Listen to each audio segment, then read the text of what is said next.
It all kicks off when strange monoliths just drop from the sky all over the city. Then, protective barriers activated, forming a massive pillar of energy. But monsters known as disaster beasts invaded the human world. Just like that, a horde of bizarre and terrifying creatures appeared, unleashing chaos. In the middle of the confusion, a father sacrifices himself to protect his son from an attack. The city was in absolute pandemonium, with people running for their lives and getting attacked. The blue, flamed creature couldn't have cared less and continued its violent rampage. Next, it launches an energy blast right at the boy's mother. She also sacrifices herself for her son, Itsuki Tenma, and begs him to run. Suddenly, our MC wakes up startled from that horrifying memory. A pink-haired girl notices he was spacing out and gives him a nudge. She asks if everything's okay, because he looked completely out of it.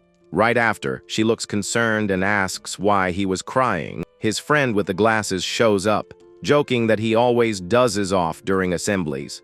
Meanwhile, a man on stage is talking about the war from 10 years ago. The friend explains that's Mendo Izumi, the commander of the northern continent. He also mentions that Mendo was the very first awakened in history, and that even humanity's strongest hero was once his student. Mendo reveals that touching a monolith can awaken powers in normal people.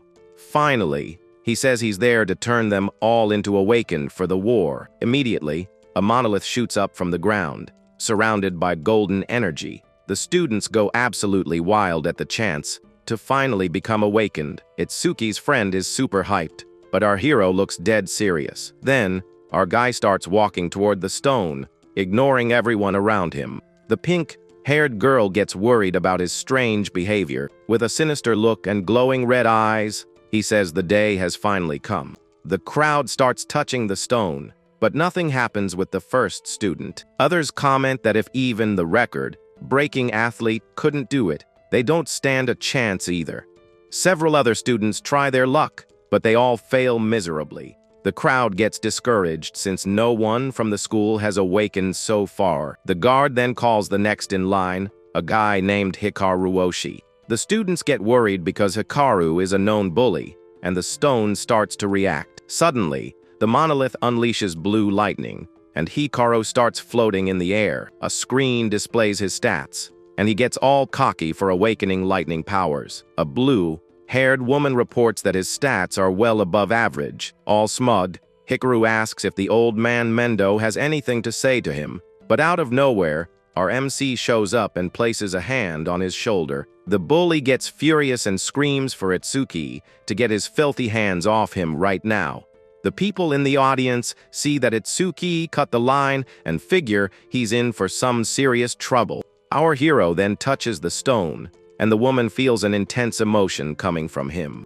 As Itsuki touches the stone, the woman notes that his determination is on a whole different level. Even Mendo is surprised by the energy he's feeling from the kid. Our MC then relives the image of the creature that traumatized him in his mind. All of a sudden, a massive column of light erupts from the monolith, engulfing our hero. The energy transforms into a giant flower that covers the entire school grounds. The crowd is completely jaw-dropped by the light show, which is way bigger than Oshi's. His friends are super proud and happy about his impressive awakening. Mendo realizes that this phenomenon only occurs with the rarest class, the Order Breaker. Meanwhile, the bully Hikaru can't believe what's happening. Itsuki then wakes up in a strange place, wondering if he has finally awakened. He's sitting in the middle of the energy flower that formed in the real world. A status screen appears, showing his class as Order Breaker and his gift as Nirvana. But when he looks at his attributes, every single one of them is at 0. However, his Nirvana gift activates, boosting all of his stats by 200 points. Our guy figures out that even without leveling up, he can get strong in a different way. Outside, the light is so bright it's blinding everyone nearby. Slowly, the silhouette of a person begins to emerge from within the light. Ushi is shocked when he realizes the person coming out is Itsuki. The blue-haired woman can't believe his stats, and Mendo says, without a doubt, Our hero is the strongest rookie awakened in all of history. The screen displays our hero's stats with the total of 800 points. The school crowd goes wild, and the principal calls it a historic achievement. But the bully Ushi gets all salty and furious because the guy stole his thunder. So he unleashes his electric rays on everyone and calls Itsuki a loser. Next, Ushi leaps and prepares his new move, the Silver Serpent, for an attack. Our hero's system detects the skill and activates over mimesis to analyze it. The analysis bar starts climbing super fast, while our guy stays completely calm. Suddenly, the lightning attack slams into the ground with full force, but doesn't hit anyone. Everyone's confused because they saw a flash, and then poof, Itsuki was just gone. Then, our MC appears behind Ushi, holding the bully's head. With a cold stare, he says Ushi is lucky to be human, otherwise, he'd be toast by now. The crowd just watches as the bully is paralyzed with fear while the analysis continues. With the analysis almost complete, our guy just stands there, chilling. Finally, the analysis hits 100%, and he learns Thunder Wave. Out of nowhere, a new flash appears, and some dude over there is thankful he's wearing sunglasses. The screen then shows that the analysis of the Silver Serpent was a complete success. Now, our MC is shrouded in blue lightning and looks even more powerful. Everyone is shocked because his lightning is brighter, and Ushi has no clue what's going on. His stats climb once again, and his total is now 840 points. Suddenly, the sky darkens, and it starts to rain as something strange falls from above. A new, dark monolith appears in the sky, shooting purple lightning everywhere. The blue-haired woman tells everyone to evacuate, and Mendo thinks he's the target. She's terrified and says they should run too, since they aren't fighters. But Mendo says if they run, everyone will panic, and then he points at Itsuki. While all the students flee in terror, our hero walks toward the danger. The monolith then crashes to the ground with a huge impact, kicking up a ton of dust. His friend Riku yells that a disaster beast is coming, but Itsuki doesn't even flinch. Riku and the pink-haired girl say he's just a rookie and shouldn't be fighting. RMC looks back and with a calm gaze asks them to trust him. So the two of them run while the boy prepares to face the threat alone. With a sinister smile, our hero is pumped for his first real fight. He reveals that this is the same creature that killed his parents, and this is his lucky day. A blue flame skeleton emerges, and the screen shows its stats at 295. Our guy is eager to test out the skill he just copied from the bully. Without wasting any time, he charges straight at the monster using his lightning. Itsuki gathers the energy in his fist and says he won't let anyone else die. Then he lands a lightning punch right in the skeleton's chest with all his might. The blow is so powerful it blows up everything around them and sends the monster flying. The blue-haired woman is shocked that Itsuki defeated the beast in a single hit. However, Mendo explains that his speed is great, but it's not enough to win. Mendo says the skeleton's second skill burns everything it touches with blue fire. Seeing his friend in danger, Riku and the pink-haired girl scream in desperation. Meanwhile, the bully Ushi laughs his head off, saying the kid's about to turn to ash. But our hero's system activates and begins analyzing the monster's fire attack. The blue-haired woman worries, because not even a level 10 awakened could take that. She mourns the death of the genius while Itsuki feels the searing pain of being burned. He then remembers his mother, who suffered the same way before she passed. However, Mendo watches everything calmly, knowing the kid has a trick up his sleeve. Our MC's body is consumed by the flames, but the analysis hits 100%. The guy in sunglasses loses hope, but the blue lotus flower appears again. Itsuki is healed inside the energy and wonders what skill he'll learn now. The screen shows he's gained the black ice wall, and his stats have increased. Then the blue lotus flower glows intensely around our hero. He floats inside it, completely recovered and stronger than before. His friends and the audience cheer because the kid just pulled off a miracle. The woman wonders about his recovery, and Mendo says he's a special kind of breaker. Mendo is curious to see what the limits of this incredible regeneration are. The skeleton doesn't like this one bit, and attacks with its blue flames once more. But our hero uses his new skill and creates an armor of black ice around his body. The flames hit the boy, but he seems to be protected by his new defense. Inside the flames, his ice armor completely shields him from the attack. Then he uses his new ability and charges forward with a dragon of ice and lightning. Next, our hero creates a giant ice sword with his new skill, and with a single swing, he slices the disaster beast with ease. The students are shocked by the kid's speed. He vanished and reappeared in an instant. The bully Ushi can't believe it, and the woman wonders if he's really a rookie. The armor and weapons he creates are a god-tier ability. His friend Riku yells his name and runs toward him, incredibly relieved. He gives him a happy hug for his victory, and our hero asks where Sayo is. Riku says she was right there, nearly in tears, but disappeared after the fight. Our MC looks at the crowd and wonders if she got mad. Mendu then tells Choha to clean up the mess, because he's taking the kid with him. His friend tries to calm him down, saying she just went to touch the monument. Suddenly, Mendu appears and calls our hero by his full name. The commander and the strongest rookie in history stand face to face. The crowd gossips about whether he'll become Mendu's student but thinks it's impossible. Riku gets nervous about the situation and makes up an excuse to get out of there. Mendu then tells our hero that he's a very special boy. Itsuki is confused and doesn't understand what the commander means by that. Then the old man reveals that he can feel the anger and hatred in his heart. Mendu wants to know the reason for so much hatred, and our hero begins to open up. He explains that it all started 10 years ago, when his parents were attacked by a beast. The image of his terrified younger self flashes back into his mind with full force. The boy says he almost didn't make it, but an awakens saved him just in time. Even so, he had to watch his mother be consumed by the blue flames. His past self could only scream for his mother, completely desperate. At that moment, the boy blamed himself for his parents' deaths and was devastated. But then he saw the creature that was the root of all evil right in front of him. With his eyes red with hatred, he swore that he would get his revenge one day, and with tears in his eyes, he yells that he's going to wipe out every single demon.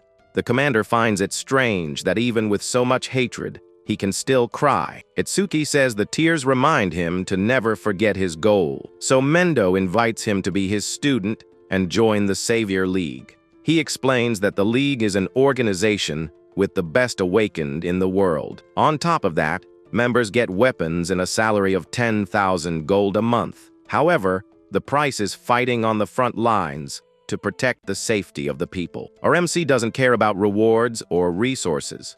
What he wants most is the chance to fight the beasts on the front lines. Mendu says only the top 100 from a tournament can become saviors. Our guy then asks what the point record is so he can have a target. Mendu says the record is 115,000 points, set by some guy named Taiwajan. Our hero remembers that Taiwajan is the light of humanity and the strongest awakened. The old man warns that Jin is special, but that our guy has the potential to reach his level. With a determined look, our hero says he's going to surpass this Taiwajan guy. The commander observes the boy with a very serious look. He thinks that the youth are following Itsuki, but that's not enough to win the war. The old man hopes that someone will surpass him, like a new sun rising on the horizon. Mendo then smiles, because the sun he had been waiting for has finally appeared. Our MC looks at a giant building and asks what it is. The commander explains that the monuments connect this world with the world of the beasts. So if they only kill the creatures and leave the stone, more of them will come. That's why the building serves to isolate the monuments and also as a training ground. Our guy asks if it's a training facility, and Mendu confirms it's a stage. But he warns that the beasts there are strong, which is why the place is called the Rookie Graveyard. The old man reveals that Jin's record was 3 minutes and 14 seconds. Then he challenges the boy to clear it in under 3 minutes to become his student. In the building, the crowd sees Mendo and wonders who the rookie next to him is. Our guy then wonders if this Taiwajan dude is really that famous. He looks at a panel and sees that the stage's beast level is 10.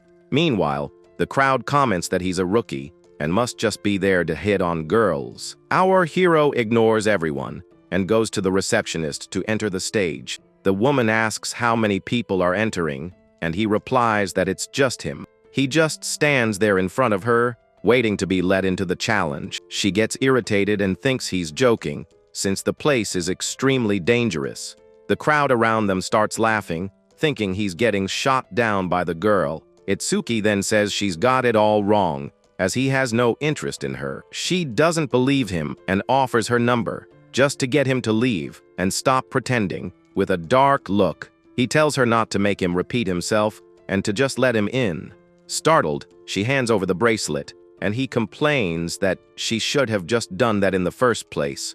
People call him an idiot for being level 0 and trying a level 10 stage. One of the guys there says that even with a special gift, his level is still way too low. Our MC then walks to the gate to scan his bracelet. His entry is approved, and the system grants access to awakened Itsuki Tenma. He gets ready and says the promise is to finish everything in under 3 minutes. Then, a timer on the screen starts counting up from 0, and just like that, our guy unleashes his power aura, his eyes glowing. Inside the stage, our hero runs toward a giant monolith. With a focused look, he braces himself as he senses something approaching.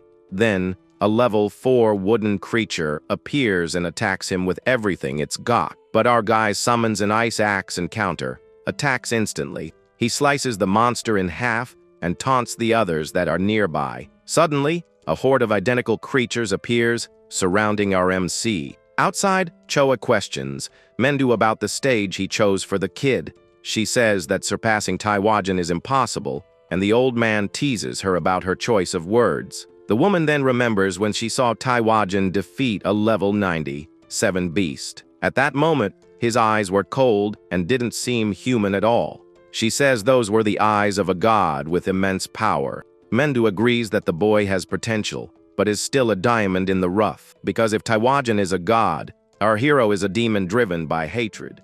Meanwhile, Itsuki defeats the creature and notes that it was way too weak. Suddenly, a much larger, shadowy creature emerges from the shadows behind him. Our MC doesn't waste any time and attacks the new monster with his ice. He defeats the beast easily and wonders if that was all there was to the challenge. However, the system activates and detects a regeneration skill on the monster. The analysis of the ability begins, and our hero senses something is off. The monster regenerates and attacks with several vines aimed at the boy. The screen shows that the monster is now level 10, and our hero sees this won't be easy, so he uses his black ice wall to defend himself from the vine attack. The boy figures he needs to deal a massive amount of damage to stop the regeneration, so he dodges and cuts several vines with his ice blades. Next, our hero lands a powerful vertical strike right on top of the creature. The creature is split in half by the attack,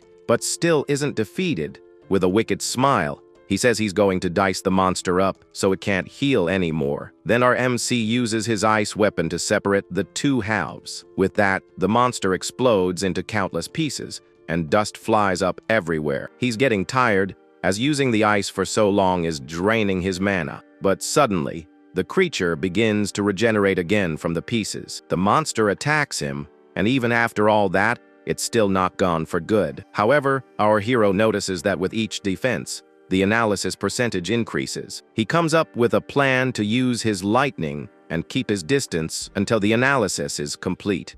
The analysis is at 75%, but his time is almost up, so he decides to use both lightning and ice together to speed up the process. Our guy knows that if his mana runs out before the analysis is done, it's game over for him. Even while taking hits, he stays focused as the analysis reaches 80%. He thinks that if he goes down here, it just means he wasn't strong enough. With his eyes glowing red, he prepares to unleash his most powerful attack. With one last effort, he attacks the monster but ends up getting pierced. Our guy is exhausted and has no strength left to continue fighting. His mana is depleted, but the system's analysis reaches 99%. However, he notices that Mimesis doesn't require mana and declares that victory is his. Then the analysis completes, and he learns the skill Lotus Explosion. The new ability deals area, of effect damage and scales with mana consumption. Plus, it heals his wounds and increases his stats by 20 points. Our hero then prepares to activate his new and powerful ability. He brings his hands together and unleashes the full power of the Lotus Explosion. A huge fiery explosion completely consumes the creature. The monster is disintegrated,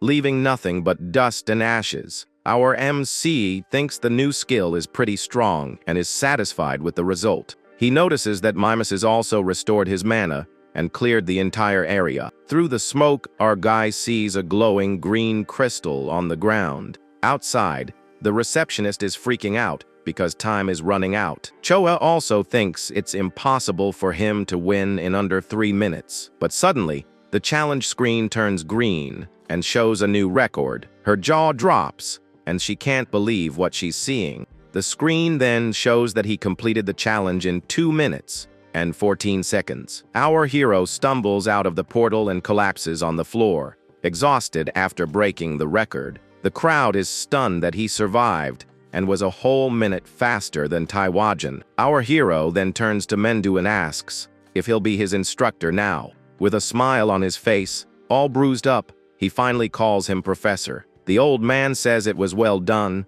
and Choa notes that her father hasn't been this happy in a long time. The crowd now understands how he broke the record, but still doubts his potential. The receptionist comes over with a gift and apologizes for being so rude to him. He accepts the box and says he gets it, since a level 0 rookie did seem pretty reckless.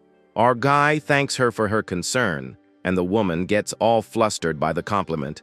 Suddenly, Choha announces she's heading out with the commander. She scolds him for getting cocky just because he became a student, and Mendu suggests raising the difficulty. The commander says he can now challenge an advanced stage, and the boy is intrigued. As they walk, the old man explains that level isn't the most important thing with beasts.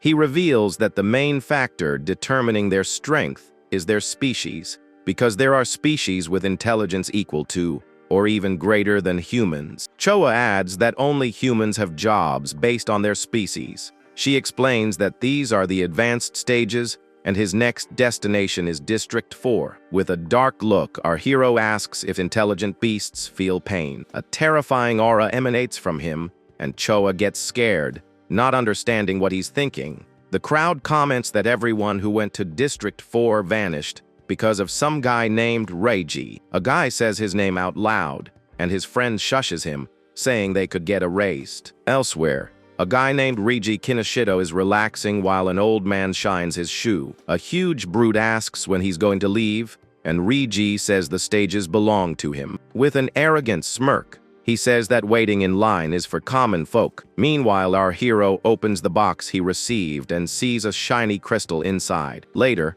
he's with Mendu and Choha, and realizes the crystal is from that moment. The boy shows the item and asks if the commander has ever seen a karma stone before. He says a similar stone, but a different color, dropped after he beat the beast. Our MC then takes out the green crystal to compare it with the other one. Choa is shocked because that's an intermediate karma stone. She explains that karma stones are also known as experience stones, because when a beast is defeated, it releases a substance called karma. This stone allows you to absorb karma to level up more easily, but she finds it strange, as these stones shouldn't form naturally. Mendu then says it was probably because of our guy's gift. He asks about the gift, and Choa confirms that the boy didn't level up. The commander explains that the karma wasn't absorbed, but it didn't just vanish either. So, he theorizes that the karma from the beast at the school was absorbed by those present. Choa understands that the creature's experience was split among all of them, but in the stage, the karma solidified because it had nowhere else to go. Choa then asks how his stats increase if he can't level up. Mendo then scolds Choha for the nosy question about his stats. He also announces he's leaving for a conference and that Choha will look after the boy. Then the old man gives 4 orders, like keeping everything a secret and clearing 6 stages. With a smile, our hero accepts the orders and says goodbye to his new master. In District 4, some guys in suits are blocking other Awaken from entering. 2 guys are furious and say They're not going anywhere just because he's rich. One of them threatens to report everything to the guild, but a hulking brute emerges from the shadows. Suddenly, the big guy attacks one of the young men with a super fast punch. He continues the assault with a barrage of blows, giving the poor guy no chance to fight back. The brute finishes the attack with a powerful strike that sends the young man flying. His friend is shocked because his earth spike skill didn't even scratch him.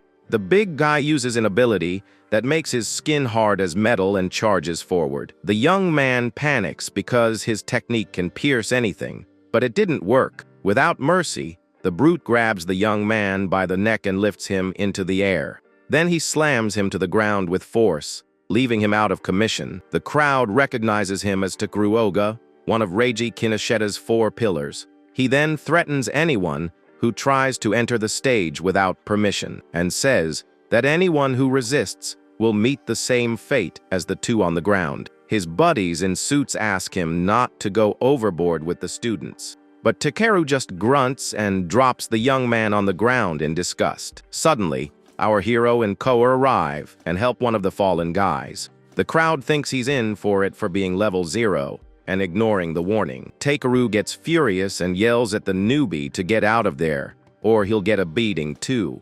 Our guy understands that to get in, he has to defeat him, and Choa tries to intervene, but he stops her because his master told him to do what he believes is right. So our MC asked her to take care of the injured while he handles the situation. Takeru gets annoyed by the level 0 kid's audacity, and a red aura flares up. He boasts about being level 12 and having over 600 stat points.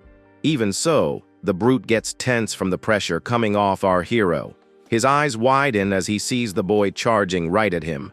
In the reflection of his pupil, our MC rushes forward to attack. Without giving him time to react, he lands a punch right in the bully's face. The crowd is shocked because his speed is surreal for a level 0. Our hero's fist sinks into Takeru's metallic face with force. However, the brute grabs his arm and compliments the kid's speed. Then he says he's lacking power and throws him away with a counter attack. Our MC realizes he needs to use his Thunder Wave to increase his agility. His system then activates Mimesis to analyze the metallization skill. He gets up and realizes he needs to take this fight seriously to win. His plan is to dodge the attacks and aim for the fleshy parts of the enemy. With a burst of speed, our hero charges at the brute with everything he's got. Takeru calls him a weakling and says he has neither power nor speed. Our guy then decides to use Thunder Wave to get even faster. He unleashes his lightning, and Takeru is startled by the lightning element. Then, a flurry of electric punches hits the enemy, and the analysis bar shoots up. The crowd doesn't understand how he's using skills from another class and is amazed by his speed. Takeru gets desperate as he can't defend himself and fears he's going to lose the fight. He yells for help from his goons, but they don't do anything. With no other choice, the brute decides to use his most powerful technique. With a roar of fury, he unleashes all his energy to transform. His entire body turns to metal, and he thanks our hero for forcing him to evolve. He brags that his defense is now over 500 points, and he's even stronger. With a wicked look, he promises a quick and painless match as a thank you. The crowd loses hope, thinking this defense is impenetrable. But our MC theorizes that the transformation drains a lot of mana. Takeru is shocked by the level 0 newbie's sharp intuition. The analysis hits 100%, and the boy says he'll end this in an instant. Suddenly, the blue lotus flower appears, and Choa knows he's gotten stronger. People wonder how he's going to win with a skill that doesn't seem like an attack. He learns Piercing Orb, which ignores defense but is very slow. With a determined look, our hero says he's going to crush the brute's defense. His stats increase, and he fully heals upon acquiring the Piercing Orb. Then he creates the orb and challenges as Takaro to try and dodge the attack. The crowd is shocked that a level 0 skill is breaking through a level 12's defense. The small purple sphere then begins to float slowly through the air. It passes through the crowd at low speed, heading toward the enemy. The people find the attack underwhelming and mock the size of the little ball. Takeru also laughs and says such a weak attack won't even tickle him. He stands there, all confident, thinking this is the kid's trump card. Suddenly, the sphere hits him right in the chest without him even really noticing. The brute is startled to see his metal defense has been easily pierced. With a scream of pain, he watches the sphere pass through his body and come out the other side. Our hero says he only hit his arm because he's human. Otherwise, it would have been over. He then tells the goons to take the big guy to the hospital and get out of there. With a serious look, the boy repeats for them to get lost, once and for all. With no choice, the guys in suits grab their boss and carry him away. With victory secured, the crowd cheers and Choa is super proud. The guys who got beat up earlier invite our hero to form a party. They discuss it, as the beasts in there have a defense as high as Takaru's. Our guy understands that the stage is perfect for making his new skill faster. The guys are confused and ask which option he's going to choose. With a serious look, our hero says he'd rather go into the stage alone. They think he's getting cocky just because he beat Takaru's brute.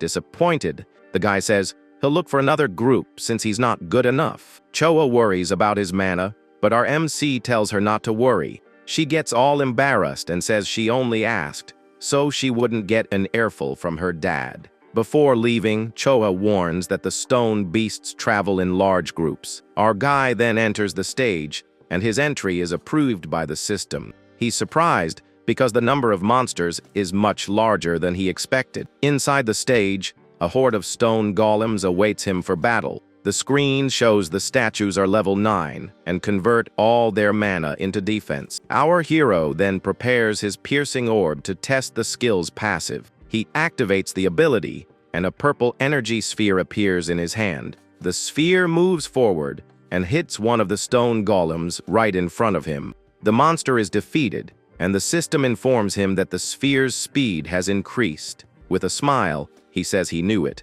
because the skill's passive effect worked. He's surrounded by more stone creatures, but doesn't seem worried in the slightest. With his lightning active, he says that slow targets are perfect for his new sphere. Our hero then defeats 2 more monsters, and his mana starts to get low. Only 3 enemies are left, and the stage boss still hasn't shown up. Our hero prepares to use his piercing orb and take out 2 at once. He then launches the attack with the rest of his mana, and the sphere flies quickly. Next, the boy takes advantage of the distraction to throw himself on the ground on purpose. With a wicked smile, he yells for the monsters to eat his attack. The purple energy hits one of the golems dead on and passes through its body.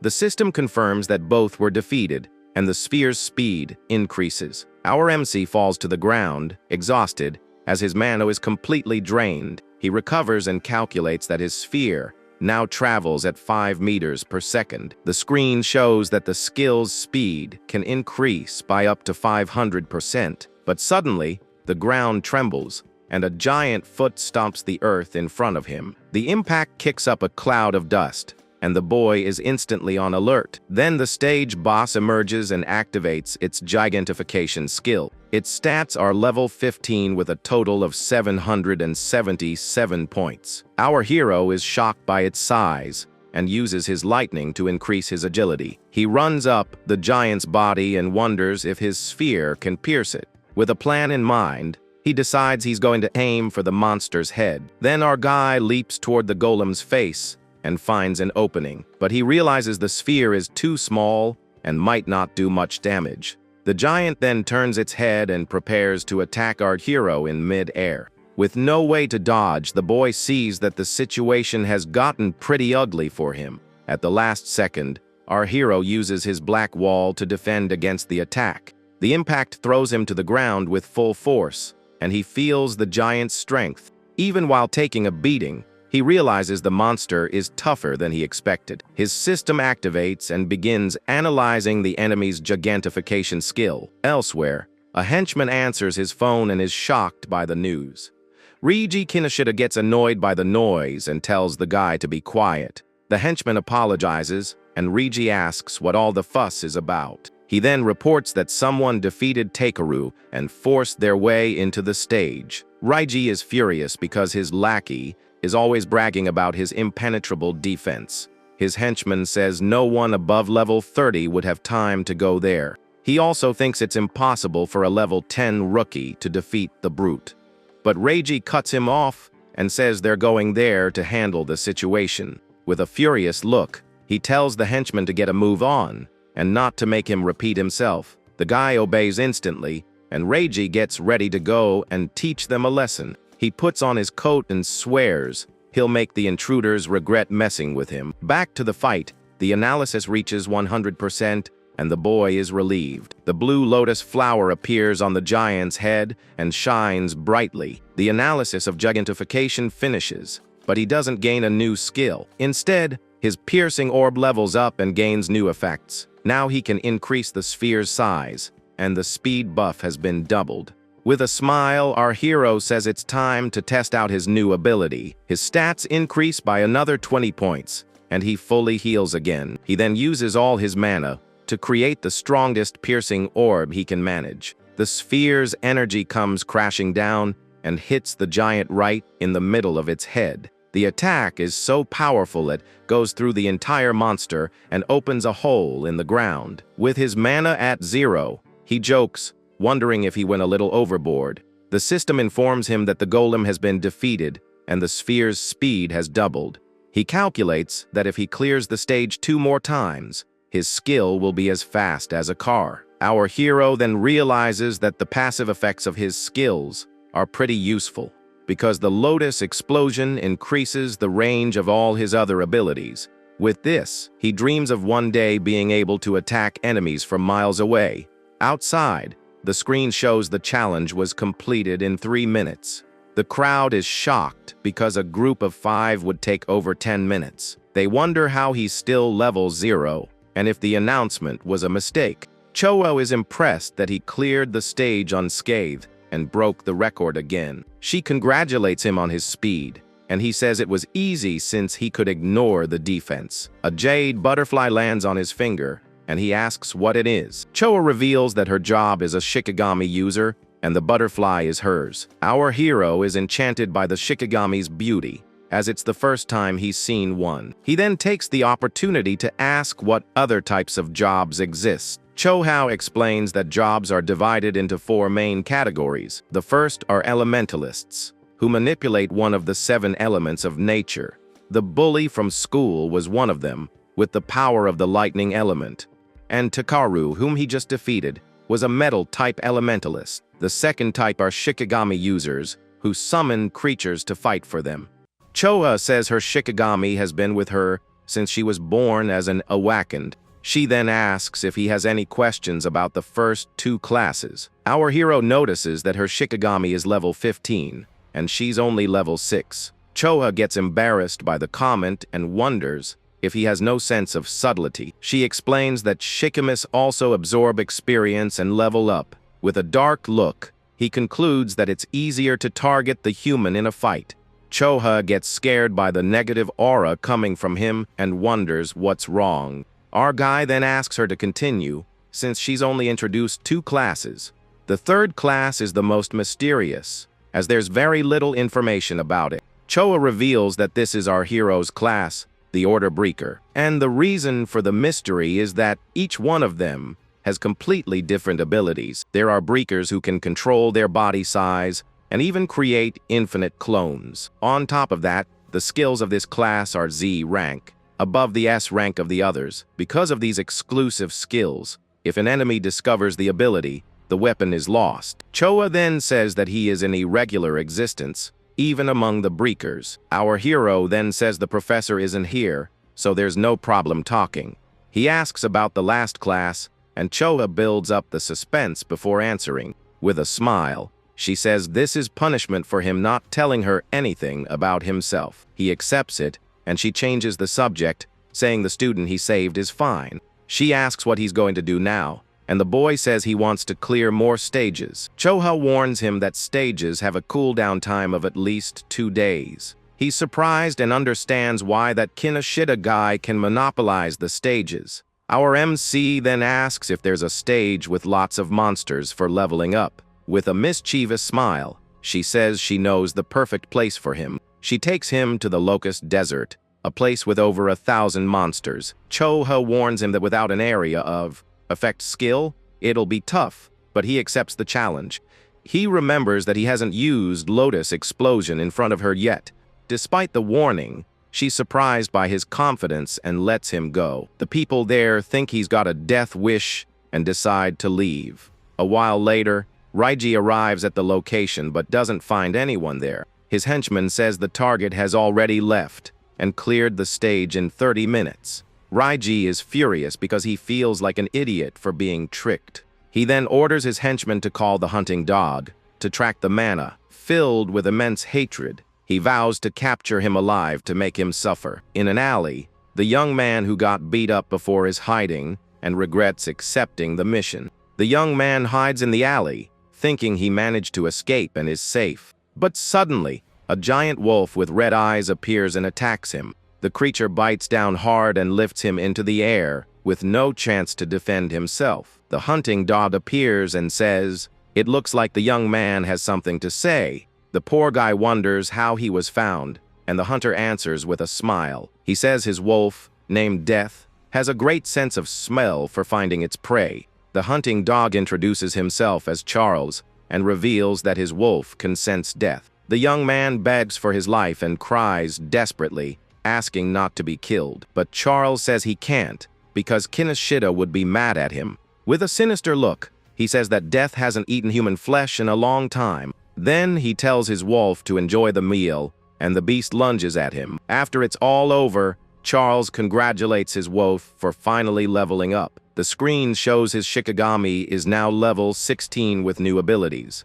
He receives a call and reports that the job is done, and the target has been erased. Charles then finds out that the new prey is on its way to the Locust Desert. He calls his wolf and says a new hunt is about to begin. Meanwhile, our hero arrives at the stage and wonders if this is the right place. He sees wheat fields everywhere and doubts there are that many locusts there. Cho explains that the beasts choose environments they like to invade. She also warns that the stage is so dangerous there isn't even a receptionist. Our hero finds it strange, as level 13 is lower than the previous stage. Choha explains that the difference is that the locusts here are super aggressive. One slip up, and the awakened is surrounded by an infinite swarm of insects. And in the end, the person becomes locust food, with only a skeleton left to tell the tale. With a smile, our guy says a place full of monsters was exactly what he wanted. He assures her he's not desperate to become insect food anytime soon. Choa sees his confidence and watches him enter the stage portal alone. She thinks that if he doesn't make it, it's not her fault since she told him everything she knew. But suddenly, the woman remembers she forgot to warn him about the infinite respawn. Desperate, she decides to enter the stage to warn him before it's too late. However, when she turns around, the hunting dog and his wolf appear in front of her. With a sinister smile, Charles says he's looking for someone there. Inside the stage, our hero complains about the mess and gets ready to fight. He calls out to the pests and says, "It's time to start the extermination." A scarecrow in the middle of the field attracts a swarm of giant locusts. The screen shows they are level 1 and 2 but meet the requirements. RMC sees the absurd number of insects flying in his direction, but for him, this is perfect, as it will make his job much easier. So he creates a fire lotus and prepares to use his area of effect skill. With his ice armor on, he waits for the insects to get close before attacking. With a shout, our hero activates his Lotus Explosion and unleashes the energy. A massive explosion sweeps across the field, defeating hundreds of locusts at once. He just stands there as the insects turn to dust, and the system confirms the kills. His skill now has a range of 10.5 meters and has already accumulated 110%. He calculates that if he defeats 100 per shot, he can increase his range by 1,000%. With his man almost full, he laments the cooldown time of the previous stage. Suddenly, he realizes the challenge success notification hasn't appeared. His system activates and begins analyzing a new skill called Matriarch's Will. Our MC wonders if there are any survivors left after the explosion. Then a new swarm of locusts emerges from the ground and charges toward him. He scolds himself for thinking there wouldn't be a boss in the stage. Luckily, he can increase the skill's range, but he doesn't know where the boss is. With no other choice, he decides to keep eliminating the small fry until the big boss shows up. With another explosion, he defeats another wave of insects and increases his bonus. His skill now has a diameter of 16 meters, and he's impressed with the effect. But even after so many swarms, the stage boss still hasn't made an appearance. Suddenly, he sees several locust eggs hatching underground, and right after, a new swarm of insects erupts from the earth to attack. The analysis of the new skill is at 27%, and he continues to fight. As his mana depletes, he calculates that he only has 9 more explosions left. With his ice armor, our hero says it doesn't matter how many times they come back. He swears he will exterminate every last locust that dares to appear. Then he unleashes another lotus explosion and defeats another swarm of insects. Several notifications pop up on the screen, confirming the monster eliminations. He keeps attacking, and the multiplier on his area of effect skill increases more and more. His lotus explosion now has a diameter of 54.5 meters. He's already defeated 9 waves of insects, but only has enough mana for 1 more attack. Even so, the locusts keep coming and seem to be endless. He gets frustrated because the stage boss still hasn't shown up for the fight. Our hero thinks about retreating but gives up on the idea, as that would be a loser's mentality. With a determined look, he says no matter how many come, he will finish them all. Then he launches his final lotus explosion and uses the rest of his mana. Exhausted, he kneels on the ground and realizes his energy is at its end. But to his surprise, the number of locusts hasn't decreased 1 bit. The skill analysis is at 91%, and he notices a pattern. Suddenly, he understands that the boss's ability is infinite procreation. The screen then shows the locust queen, who can lay eggs in massive quantities. He knows that if he doesn't kill the source, he'll be fighting forever until he drops. The analysis finally reaches 100%, and a blue sphere of energy appears. He learns the skill Mana Sense, which allows him to feel the flow of energy. With the new skill, he realizes his detection range exceeds 1,000 meters. With a smile, he says the passive is perfect for farming in this stage. But he decides to finish up quickly, as he doesn't want to keep Choha waiting for too long. His stats increase by another 10 points, and he fully recovers. The screen shows his total attributes are now at 1,120 points. Then he uses his Mana Sense to locate the stage boss. With the ability active, he finally finds the hidden locust queen. With his eyes glowing, he says he's found her and prepares to attack. He launches his piercing orb towards the queen with a confident smile. The purple sphere flies at high speed, and he yells that hiding is useless. With the lotus passive, his sphere can now reach the target from 120 meters away. The attack hits the locust queen dead on, piercing her with no chance of defense.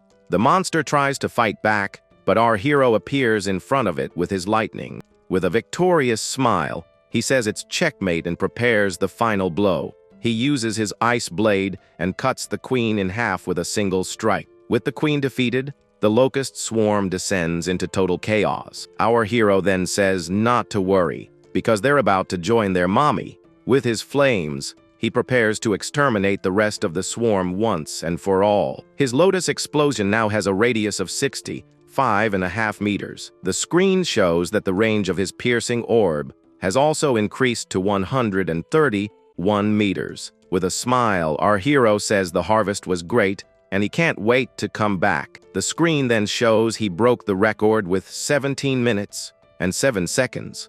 He thinks Chohao must be super worried, and that he's going to get an earful from her. Even so, he finds her serious side cute and steps out of the portal to apologize. But suddenly, his eye turns red, and he senses that something is very wrong. Outside, the hunting dog is holding Choa hostage by the neck. Charles says if she survived alone, then she must be the person Reiji is looking for. Our hero is furious and tells the hunter to get his filthy hands off her right now. The villain then laughs and calls him an arrogant rookie for being just a level 0. With his lightning active, Our MC charges at the enemy with everything he's got. Charles is startled by his speed and feels death approaching.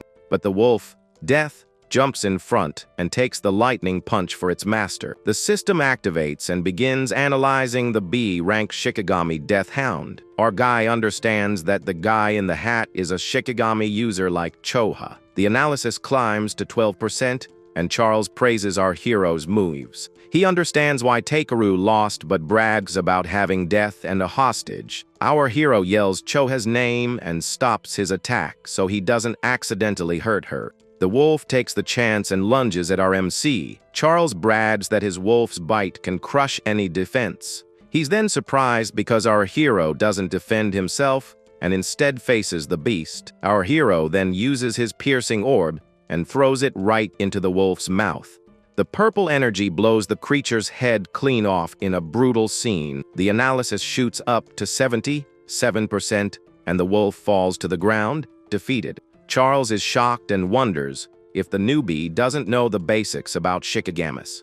He then brags that his wolf, Death, has a respawn skill and is already coming back. With a wicked smile, he orders the creature to devour the boy at once. Our MC then activates his mana sense to predict the attacks. He dodges the wolf's bite, and the analysis continues to climb rapidly.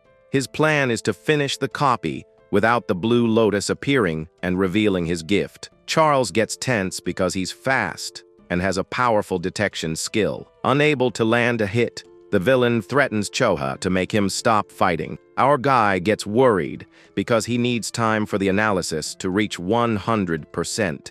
Finally, the copy is complete, and he learns the skill Shikigami Devourer. It allows him to control B, rank or lower Shikigamis just by touching them. His stats increase by another 20 points, but the healing effect fails. However, he doesn't care since he had already recovered from the previous challenge. The new ability allows him to steal the Shikigamis of other users. With a smile on his face, he gets ready to take the enemy's dog. With a blue aura, he dashes forward and places his hand on the wolf Death's head. Then he kicks it away, and the Shikigami begins to glow intensely. Charles gets mad at his useless wolf and complains about all the XP he spent on it. Then he threatens Choa again and says he'll break her neck if he resists. But the injured girl tells our hero not to worry about her. So our guy raises his hands in surrender and yells for him not to touch her. With a mocking smile, Charles says she wouldn't have gotten hurt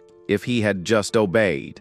Our MC then asks why he's the target, as he doesn't remember having any beef. The hunter reveals he was sent by Reiji Kinoshita to capture him without permission. Our hero understands he needs to have a little chat with this Reiji guy. Charles then threatens him and tells his wolf to rip the boy's legs off without mercy. Without a second thought, the villain orders his dog Death to attack with all its might. He yells for the wolf to prove it's worthy of being his Shikigami once and for all. However, the dog Death now bears the lotus mark and bites its former master hard. With his speed, our hero seizes the chance and rescues Choha, carrying her in his arms. Charles screams in pain and doesn't understand why his own Shikigami attacked him. Our MC then calls the wolf a good boy, and it stands by his side.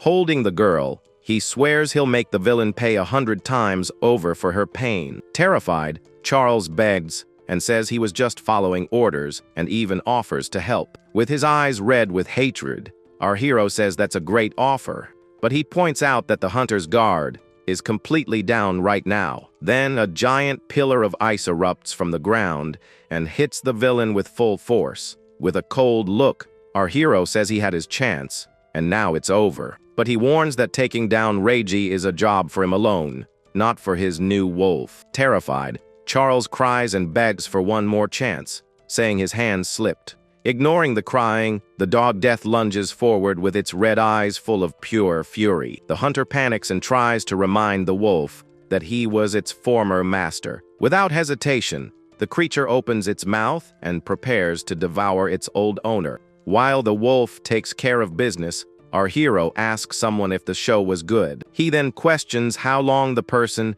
is going to stay hidden over there. And on a bridge a short distance away, a mysterious figure was watching everything from the sidelines. Suddenly, a mysterious guy shows up and says he's finally found them. Our hero holds Choa close and asks if he's friends with the guy the wolf had for lunch. The guy panics, insisting he's not an enemy and just wants him to listen. Itsuki couldn't care less and tells his wolf, Grim, to follow him after it finishes its meal. Iberia is shocked that even a rabid dog obeys him and sees a chance for help. So, he introduces himself as Iberia and recognizes him as the guy who beat Takeru. He then offers help with creation stones and even weapons. But our boy just ignores him and keeps walking with the injured girl in his arms. Iberia is confused, thinking anyone would jump at a reward like that. He then remembers his old man saying that rewards need to be useful, like medicine for the wounded or a blade for someone seeking revenge. Suddenly, it clicks, and with a smile, he finally knows what to do. He runs up, warning that if our boy keeps walking so slowly, the girl isn't going to make it. Iberia reveals that, luckily, he has a healing item and can save her right now. Our protagonist stops and stares at him, surprised, asking if it's for real. He assures him the healing is an instant, but will definitely save her life. Itsuki then lays her on the ground, and the guy starts wrapping her wound with the item. Our hero asks if that thing is an artifact, and Iberia realizes he's a total newbie. He explains that modern weapons are useless junk against the disaster beasts. That's why artisans create artifacts, which are divided into 4 categories. Common artifacts are like basic weapons, but they can hurt beasts and the awakened. Rare and epic ones boost your stats and can even have special effects. And finally, there are unique artifacts, which are the pinnacle, with incredibly powerful abilities. Iberia explains that artisans are rare, so they're highly respected by everyone. Our hero deduces that his father must be an artisan, but Iberia starts bragging. Apparently, his old man made 3 of the 10 unique artifacts that exist across the 5 continents. Because of that, his dad is known as the King Artisan of the North. But Iberia gets annoyed because our boy doesn't seem to care about the story at all. Our protagonist was actually analyzing the crossbow the hound left behind. With the weapon in hand, he thinks about how he can use it to save his mana. Iberia then says the weapon is a rare artifact, and that it generates its own ammo. Suddenly, the crossbow vanishes, and he explains that artifacts can be stored in subspace. Our hero thanks him for the healing, and says he now needs to find Raji Kinoshita. The guy is startled, since going against Reiji in District 4 is a seriously gutsy move. He then reveals they both have the same target, and our boy asks why. Iberia invites him to team up for the Saviors Tournament. Itsuki wonders what the tournament has to do with this Reiji guy. Turns out, the qualifiers will be held in District 4, which is Reiji's territory, and as the boss's son, he wants to qualify so he doesn't embarrass his family. That's why he's monopolizing the stages, and our hero asks why he should team up with him. With a serious look, Iberia begins to explain why he's in such a hurry. He says that ever since he was a kid, he watched his father forge incredible artifacts. Because of that, his dream was to become an awakened and fight with his dad's creations. And when he awakened a month ago, he asked for an artifact, but his father said no. After a ton of begging, his old man gave him a condition past the qualifiers. With a determined look, he shouts that he's going to pass the tournament no matter what. Our hero then says that with such a famous dad, he shouldn't need a level 0, but his old man forbade him from using his name to get help from powerful people. On top of that, Reiji has already bought out almost all the good participants for his team. So, he heard about the newbie who beat Takaru and tracked him down to here. Our protagonist agrees to the partnership, but says he needs to get Choa to a hospital. Iberia gets super excited and starts thinking of a name for their new duo. Our hero thinks he's a real pain in the neck, since he talks even more than his friend Riku. Meanwhile, Riku and Sayo are training somewhere else. The guy sneezes and figures someone must be talking about him right then. Sayo then asks how long it's been since the attack, and if he's doing okay. Her friend teases her for being so worried about our hero and not visiting him. With a red face, Sayo gets mad and attacks Riku with her water ability. He accuses her of a low blow, but the girl says it was his own fault for letting his guard down. Suddenly, their master appears and tells them to stop messing around because the tournament is approaching. Sayo is excited to fight other Awakened, and Riku wants to check out District 4. Elsewhere, a henchman opens a briefcase filled with creation stones. Raiji Kinoshita picks one up and finds it odd that the hound is late. Angrily, he uses the stone to gain XP and calls it useless junk. Then he tells them to forget about the hound because the qualifiers are the priority. His goon reports that they've already recruited 887 participants. With a satisfied smile, Reiji says he's the only reliable guy he has. He then uses the last stone and finally manages to level up. Now at level 12, he gets ready to crush all these peasants. Outside a hospital, our hero stands before a mysterious figure. Our boy apologizes, saying it was his fault Choa got hurt like that. The figure then asks if he wants him to take care of the one responsible for everything. But with a determined look, our hero says that Reiji is his problem to deal with. The mysterious man agrees and asks him to fill him in on the details later. Iberi understands why our boy wasn't impressed by his father. The commander is his master. Later, our hero tells Choha that he's entering the tournament with Iberia. The girl says she's already recovered, thanks to her butterfly and the rare artifact. The mysterious man then recognizes the bandage and deduces that Iberia is Aiden's son.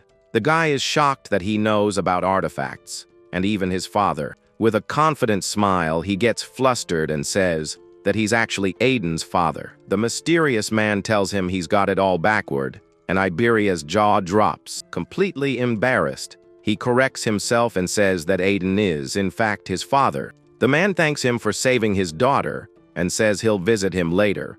He then tells the two of them to get ready because he and Choha are going to watch the tournament. Excited, the boys say their goodbyes and promise they'll pass the qualifiers. Choa then comments that her father really seems to like our hero. Mendo reveals that because of his trauma, the boy has a strong self-destructive streak. But that impulse gets weaker when he has someone nearby to protect. That's why the commander placed his own daughter by our protagonist's side. Her mission is to become the person he wants to protect, and also his weakness. He then reveals that the attack at the school wasn't an accident, but was planned. The future of humanity is bleak, as the number of traitors is on the rise. However, he believes that our hero will definitely brighten that future, and that one day, he will become the true beacon of hope for everyone. The next day, the Saviors tournament finally kicks off in District 4. The crowd is blown away by the number of people, as the turnout suddenly doubled. Raiji is furious because Old Man Mendo's visit ruined all his plans. Riku and Sayo see Reiji's allies wearing red armbands and wonder if it's a new trend. A man named Soryu Fujiwara then takes the stage and starts explaining the rules. The arena is split into two areas, and each team starts at a different point. Fujiwara explains that the first phase is a race to the inner area. Everyone's bracelet will record their time and their placement in the rankings. Riku thinks the rule is pretty brutal, since thousands of people are going to be eliminated. Iberia then points to a big screen, and the announcer says they can bring 2 tools. Meanwhile, Raiji Kinoshita orders his goons to sabotage anyone who gets in front of him. Iberia comes up with a plan to get into the inner area and catch Reiji by surprise. But suddenly, the guy's jaw drops because our hero didn't hear a word. Our protagonist simply walked up to Reiji's group and stared them down. Without a care in the world, the announcer finally declares the start of the first stage. Fujiwara is happy to see so many young people, but he knows quantity isn't quality. A guy named Sho Heighten says that back in the day, there were people over level 15. But actually in his year it was just him and the famous Jin Taiwa who participated. Shu finds it all a bore without a rookie like Taiwa, and Fujiwara says geniuses are rare. Then he asks about Mendo's new student who defeated a skeleton. The commander, who was there in disguise, confirms that the rumor is true. Shu gets super excited to meet the new prodigy and asks where he is. Fujiwara then starts searching for the kid on his tablet to find out. He dismisses Riku because his metal gift is mediocre, and he's only level 10. Sayo isn't the one either, since she's a support elementalist. So he figures the student must be some girl named Hana Hanyu with an abnormal level of 16. Fujiwara finds it strange that Hana has the highest level, but Mendu doesn't seem to care. Shu then asks if any level 0s are participating, and he confirms that there is one. Meanwhile, Riji and his goons are mocking our hero for being a level 0. With a cold gaze, our protagonist summons his crossbow and stares everyone down. Riji then recognizes him and asks with a smirk who the heck he is. Our hero then says that the villain has been looking all over for him. Riji can't believe that a piece of level 0 trash defeated his henchman, Takaro. So he orders his lackeys to grab the kid and make him regret it. Without wasting a second, Riji unleashes his lightning and says he doesn't have time to waste. On the other side, Shoheitan sees the group and realizes the fight is going to be a blowout. He tells the goons to surrender, saying they might spare their lives. Iberia gets tense, because even if he takes one down, it's impossible to beat the rest. With no other choice, he decides to use his secret trump card to help with the fight. One of Reiji's goons approaches and mocks our hero for being a level 0. With a cold look, our protagonist simply tells the guy to get out of his way. The goon is shocked by the kid's audacity and starts laughing his head off. But Shu likes his personality and says he'll save him if he's about to kick the bucket. The goon then charges forward, saying he's going to crack his head open to see what's inside. Our hero just smirks and braces for the enemy's imminent attack. Then he lands a solid punch right in the goon's face, sending him flying. With a cold glare, our hero repeats himself, "Get out of his way." Shu is stunned. He just defeated an enemy 7 levels stronger with a single blow. The other goons can't believe it and think he just caught the guy off guard. One of them then uses his fire skill, vowing to turn the kid into charcoal. The fireball speeds forward, and Iberia panics because he doesn't have time to use his artifact. The crowd thinks it's overkill to use such a strong attack against a mere level 0. But suddenly, one of the goons notices that something is very wrong here. Our hero then uses his black ice wall and defends against the attack. Iberia is impressed. He managed to block the fiery explosion. With a serious look, our protagonist tells the guy to stay away from him. His system informs him that his defense increased by 10% and his stats went up. He wants to test if the skill's passive activates by blocking the same attack twice. The goon is shocked because he's not a water elementalist, so he shouldn't be using ice. Our hero then challenges him to attack again, promising he won't defend himself. The enemy accepts the challenge and prepares to use his strongest move. With all his mana, he launches an even bigger wave of fire toward the boy. Our protagonist sees the attack and realizes that even though it's stronger, it's still just fire. The goons think that with this much power, he could rival a level 8. With not a drop of mana left, the enemy says the game is over for good. Suddenly, he sees something strange and yells that it's just impossible. With a cold stare, our hero asks if the goon really thinks he can escape. Another enemy then attacks him from behind, holding him with all his strength. Our boy doesn't even flinch and just stares at him with his black ice armor. The brute gets angry and says that if speed is his thing, then strength is his. The screen shows that the defense bonus was only 3%, not 34%. Our hero then understands that the ice passive doesn't stack against the same target. The goon comes up with a plan to drain his mana and leave him without his ice defense. Meanwhile, our protagonist realizes that Thunder Wave has the same limitation. Without wasting time, the brute attacks with a barrage of fireballs. A huge explosion happens, kicking up a ton of dust and smoke everywhere. Raiji sees that his 2 lackeys have been defeated and tells everyone to run. With an aura of lightning, our hero wonders who this guy really is. He then attacks the brute with his ice arm and ends his suffering. The enemy can't believe his attack was blocked and notices the ice's weakness. Our protagonist then vanishes and reappears in front of him in the blink of an eye. Iberia watches from a distance and sees that all the goons have been knocked out.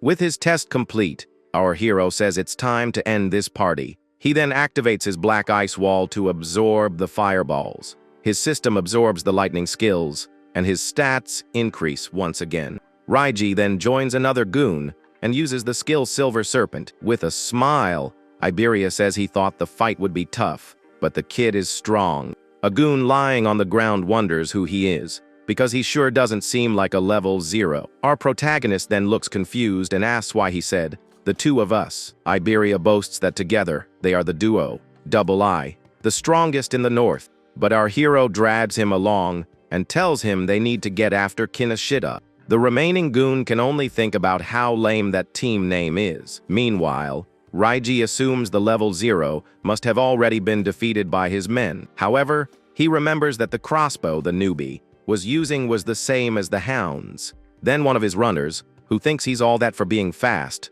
overtakes an opponent. The guy brags about his speed, but suddenly, something hits him hard. He falls to the ground and wonders who in the world managed to hit him at top speed. Then Raiji appears and finishes him off with a lightning attack without any mercy. The villain says that's what happens when someone runs ahead of him. He then tells his goons to regroup for the second stage. From the VIP box, a woman with glasses wonders about the arrogance of Genkai's son. Mendu says he can't do anything, as it's not against the tournament rules. Raiji takes advantage of this, using his allies to clear the path and save his stamina. With their help, he can easily pass to the second phase. Arriving at the inner area, he boasts about how surprisingly easy it all was. But suddenly, a blue bolt of lightning flashes, and someone screams his name with fury. Raiji jumps at the voice that shouted his name in the middle of the arena. He then asks who dared to call him, and his lackeys point to the newbie. The crowd parts, and our hero and Iberia walk toward them. The goons confirm that it's the same kid they fought before. Raiji can't believe they beat his men, and thinks they must have been bribed. With a look of contempt, he asks how far this level 0 trash is going to follow him.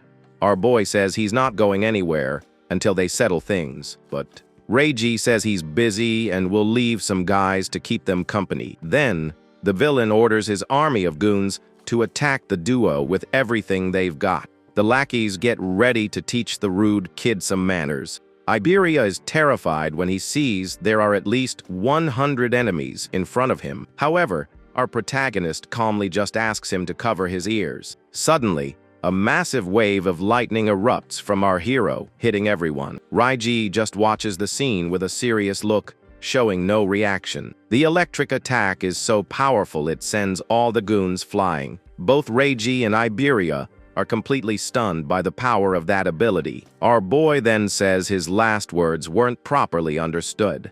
With a cold stare, he repeats that Raiji isn't going anywhere until they settle their score. Meanwhile, Riku and Sayo arrive in the inner area, taking 4th and 5th place. The guy is shocked because even though they were fast, others were even better. Ahead of them are Garuo in 3rd and Shianagami in 2nd place. But the first place finisher is Hana Hanyu, a level 16 girl.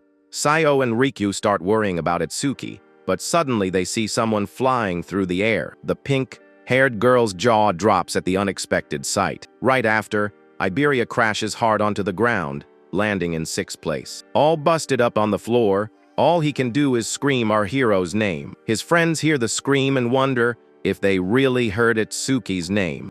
Riku then recognizes his friend's silhouette and says there's no doubt about it. With a serious look, our boy stares down Raiji and says he's not going anywhere. From the VIP box, Fujiwara wonders why the rookie is so obsessed with Raiji.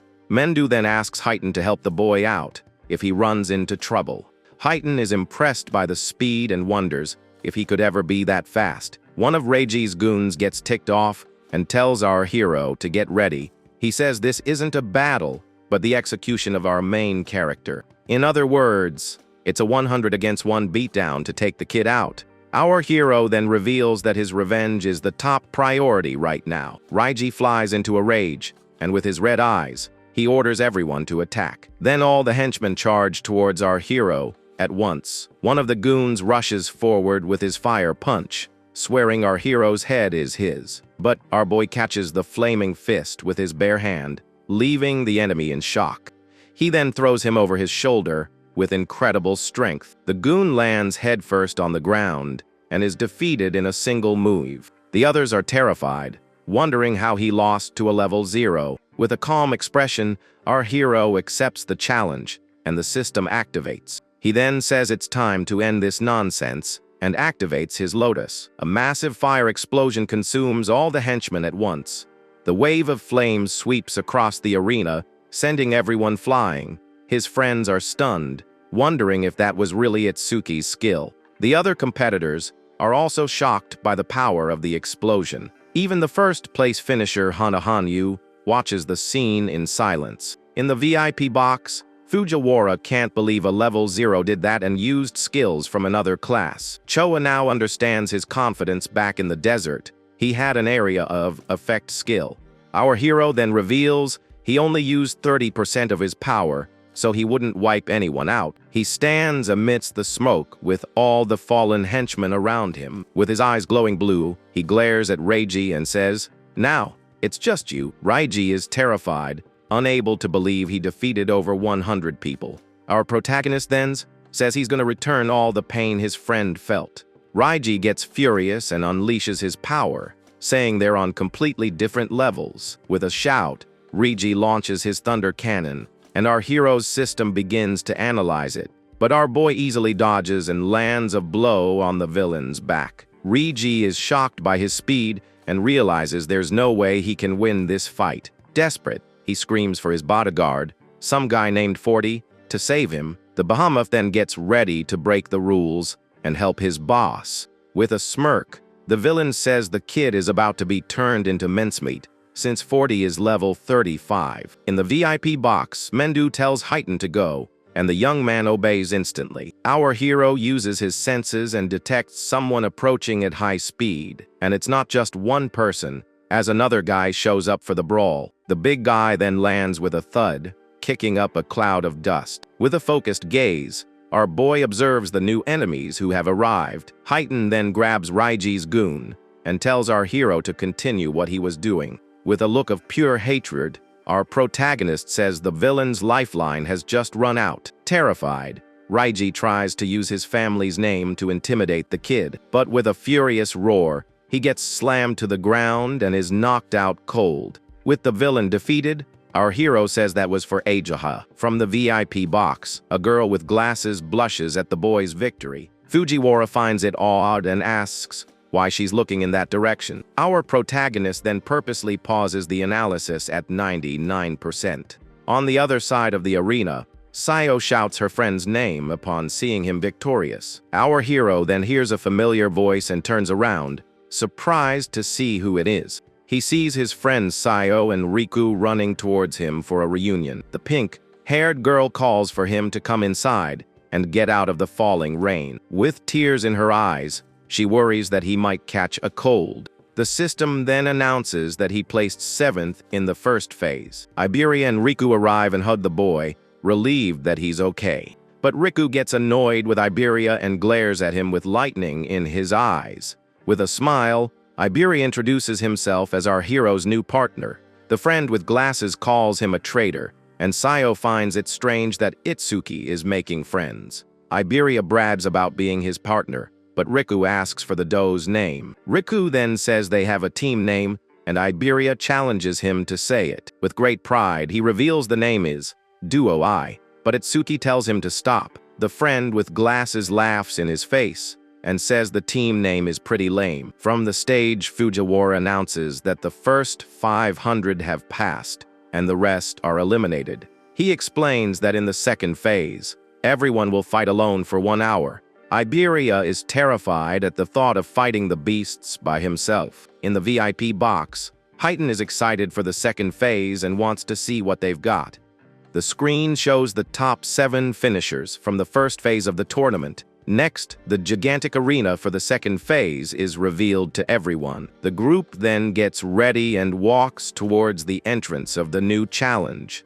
Riku comments that the place is a bit creepy and asks if his friend's level is really 0. The friend with glasses then asks how he gets stronger without leveling up, and our hero just smiles. Sayo gets annoyed and tells the boys not to pay him any mind. Suddenly, the tournament judges appear and Fujiwara asks if everyone is ready. Iberia's jaw drops as he recognizes the people who just arrived. The crowd recognizes legends like Fujiwara and the veteran Heitan. Fujiwara then begins to explain the rules for the second stage of the tournament. He reveals that points vary depending on the difficulty of the monsters, and after each victory they get a 1-minute rest before the next round. The brute Gakuwo, full of himself, says he's going straight for the nightmare class. Our hero then raises his hand because he has a question about the test. The crowd around him scoffs, thinking the kid is going to back out of the fight. Fujiwara then allows the question and tells the boy to say what's on his mind. Our protagonist then asks if the nightmare class is the maximum difficulty. With a smile on his face, Heitan finds the rookie's question quite interesting. The crowd continues to mock him, doubting he could even beat the beginner mode. Fujiwara explains that, in theory, there's no difficulty limit for the beasts. Riku thinks it's pointless to even consider it, since the nightmare class is already so tough. Finally, he reveals that today's points will count towards the main tournament. The group gets excited by the news, and Iberia says he'll have to use his trump card. Our hero remembers Taiwajan's record of 115,000 points. Then the announcer tells everyone to enter the arena for the second phase. Alone in the area, he finds the place looks a lot like the other stages.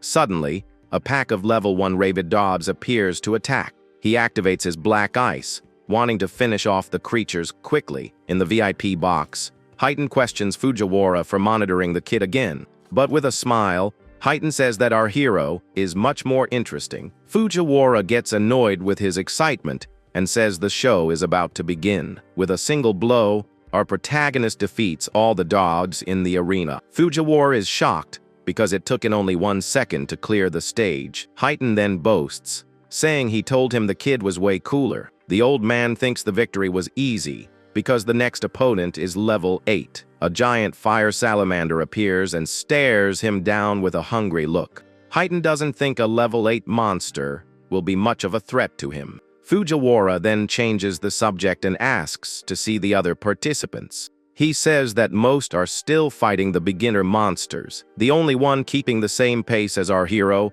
is the girl, Hanahanyu. Suddenly, the girl with glasses screams in terror, drawing everyone's attention. Our protagonist is then engulfed by the giant salamander's flames. Heitan stops the old man from calling the medical team, as he has faith in the boy. With his black ice activated, our hero protects himself from the salamander's flames. He then uses his ice blade and easily slices the monster in half. The creature is split into 2 parts and falls defeated on the arena floor.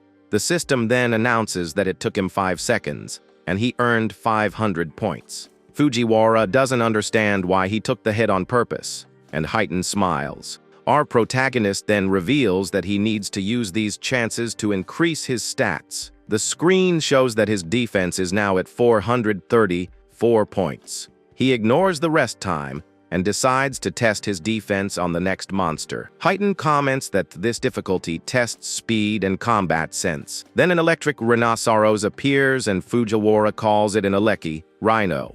If the creature's horn hits him, the awakened would be pierced due to a lack of defense, or they would be paralyzed by the lightning for not having electrical resistance. The old man says that to win, one must use speed and attack when it's tired, but suddenly, he's shocked by our hero's unexpected move. Our protagonist simply walks up to the beast and touches its horn. With a smile, he says that horn is perfect for testing his defense. The rhinoceros gets angry and unleashes all its electrical energy for an attack. With a single blow, the creature sends our hero flying with its horn. Our boy is then launched high into the air by the force of the impact. From the VIP box, the girl with glasses screams his name, horrified by the scene. Heitan comments that the boy's actions are unpredictable, but always seem to work out. An explosion of ice occurs, protecting our hero from the rhinoceros's attack. The system informs him that his agility increased by 5% from the hit. With his eyes red, our hero says it's time to settle this. He then activates his thunder wave, and his agility increases by 50%. The rhinoceros gets angry and prepares to charge the boy once more. Our protagonist then dodges the blow and gets ready to counter-attack. With his ice blade, he defeats the beast and earns 1,000 points in 7 seconds. Heighten is impressed by his speed and thinks he didn't even use his full power. Mendu, who was there in disguise, reveals that the next monster is very dangerous. The creature has sharp claws that can tear enemies apart in the blink of an eye. On top of that, its giant mouth spews iron chains and swallows everything it sees. Its body is also covered in a very tough exoskeleton armor. With all these attributes, the monster is the strongest beast in the preliminaries. The level 15 Purgatory Giant emerges and glares at our hero with hatred. Our protagonist then activates his piercing orb for the attack. The purple energy passes through the monster and the skill's speed increases by 200%. In the VIP box, the judges' jaws drop at the overwhelming victory. The screen then shows that the orb's speed has increased by 900%. In just 3 seconds, he earns 5,000 points and moves on to the next challenge. Elsewhere, a monster shoots a powerful stream of water from its mouth. Meanwhile, Sayo uses her water bullet to advance to the next class. The brute Ga-Q also skips the rest period to be the first one to get there. As for the first place finisher, Hana-Hanyu, she prefers to recover her mana before continuing. Suddenly, the screen shows that the Nightmare class was cleared in 21 seconds. Everyone is shocked and wonders who the guy was that managed such a feat. Our hero then says it's time to move on after his victory. In the VIP box, Fujiwara can't believe he defeated a level 15 giant. With a smile, Heighten tells them to increase the difficulty to see how far the kid can go. The second stage then begins with 2 Purgatory Giants, and our hero is unfazed. The 2 immense creatures appear in the arena and charge forward with everything they've got. But our boy decides to take one of them out while they're still roaring. With his piercing orb, he defeats the first giant and increases its speed. Fujiwara is stunned and wonders if his skill has any limits at all. However, Heighten reveals that the ability does have a very fatal flaw. Suddenly, the second giant charges at the boy with absurd speed. Our protagonist is startled, as the creature is faster than any other. Mendu explains that giants are often mistaken for being slow because of their size. Without wasting any time, our hero prepares another piercing orb for the attack. He then launches his skill just as the monster was getting close. Heighten explains that the giants don't use mana, but their other stats are better. The screen shows that the monster has a total of 940 stat points. The giant then dodges the purple orb, and our hero is surprised by its speed. Mendo realizes the orb is slow, and the boy used the beast's roar as an opening to attack. The monster then strikes with a powerful punch, and our protagonist dodges with a jump. The force of the blow is so great that it creates a massive crater in the arena floor. A rock explosion happens, kicking up a lot of dust and debris. Our hero then realizes the orb can be dodged at mid-range. Heighten says that if he uses the skill knowing it won't hit, it means he's out of tricks. With a smile, our protagonist says that since the beast is fast, he'll just get closer. He then activates his Thunder Wave and charges straight at the giant. With his speed, he easily dodges all of the monster's attacks. The giant is then surrounded by lightning and can't land a single hit. From the VIP box, the girl with glasses is stunned by the boy's agility. Fujiwara panics because the attack is much stronger than the rhinos. However, Mendu stops him from calling the rescue team and tells him to wait. Heighten agrees, saying the power is great, but it's useless if it doesn't hit. The giant's fist then stops just inches from the ground, missing its target. The creature kneels, defeated, and can no longer move to fight. With a smirk, the monster looks at our hero and beckons him to come closer. The giant then turns its head, surprised by our hero's audacity. With a jump, our protagonist lands the piercing orb right on the beast's head. With his lightning active, he prepares the final blow to end the fight. The purple energy then pierces through the monster's skull, finishing it for good. The system reports that the orb's speed increased by 1,300%. With the victory, he earns 10,000 points in just 12 seconds of fighting. In the VIP box, the girl with glasses shouts his name thrilled with the victory. Fujiwara finds her excitement strange and says it's rare to see her so animated. All embarrassed, she makes up an excuse, saying she was just cheering. Mendu then gets a bit awkward at the scene and says she's become more talkative. Heighten then asks why the boy dodged the giant's attacks. He explains that our hero's normal speed is similar to the monster's, but when he activates his electricity, his speed increases dramatically, and with that, the giant's attacks can no longer hit him. Fujiwara says that even so, he's already secured first place with his points. But to surpass the strongest man, our hero can't stop here. With a determined look, he shouts that he can't stop, not even for a second. The third stage begins, and now there are 3 purgatory giants to face. With his purple orb, he defeats the first monster in a single shot. Heighten then smiles, because the boy chose to continue, and he expected nothing less. Fujiwara remembers that Heighten made it all the way to stage 4 in one go back in the day. The old man then wonders how our hero will fare, since Heighten's limit was stage 3. One of the giants then attacks with full force, and our hero prepares to dodge. With his speed, he dodges the punch, and the monster smashes the ground. He uses his thunder wave and closes in to attack the second giant. With his piercing orb, he defeats the second one and increases the speed. Our protagonist then says that for the third one, he'll use a different strategy. He then throws himself forward and is swallowed by the last giant in the arena. The monster clamps its mouth shut, thinking it has won. The creature then celebrates, thinking it has finally defeated its enemy. With his red eyes, our hero says he's going to tear it apart from the inside out. A massive fire explosion occurs, completely consuming the giant. The system reports that the skill's range increased by over 1,100%.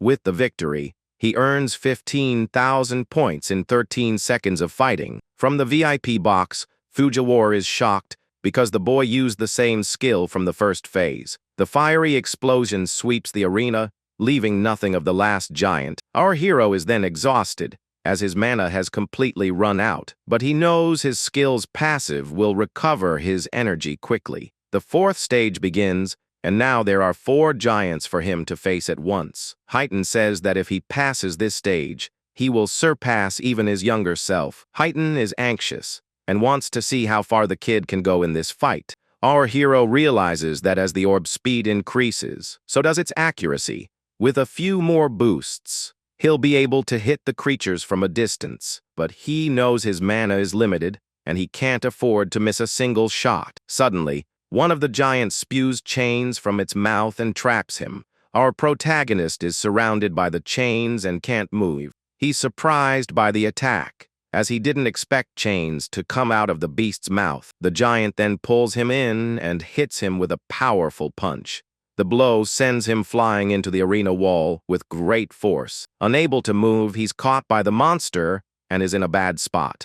The giant then squeezes him with its claws, preparing for the final blow. Under the pressure, our hero's body begins to be crushed by the grip. The force is so great that the giant manages to punch a hole in the arena. Our protagonist then falls to the ground, all beaten up and with no strength left. Desperate, Fujiwara tells Heighten to help him before it's too late. Heighten wonders if this is the end of the line for our protagonist. He then remembers when he too was defeated in one of his fights. Without a second thought, he prepares to enter the arena and save him, but suddenly Mendu stops him, saying the boy hasn't given up yet. Fujiwara panics, because if they don't save him now, he's going to be a goner. Mendu says he can sense that the boy still has an ace up his sleeve. Fujiwara is confused, and the commander reveals that he knows this because of his eyes, because those are not the eyes of someone who has accepted their end. With a look of pure fury, our hero says there's no way he's going down here. He then remembers that during the fight with Rigi, he started analyzing his skill, but he stopped the analysis on purpose right at the very end, at 99%. The analysis finally reaches 100%, and he says he's been waiting for this moment. The girl with glasses sees the blue lotus and wonders what good it is now. Heighten finds her reaction odd and wonders if she already knew something. The new skill allows him to absorb lightning attacks and increase his agility by 100%. On top of that, the ability boosts his stats and fully recovers his health. A blue lotus flower appears and heals all of our protagonist's wounds. With a smile, he says the warm-up is over, and it's time to fight for real.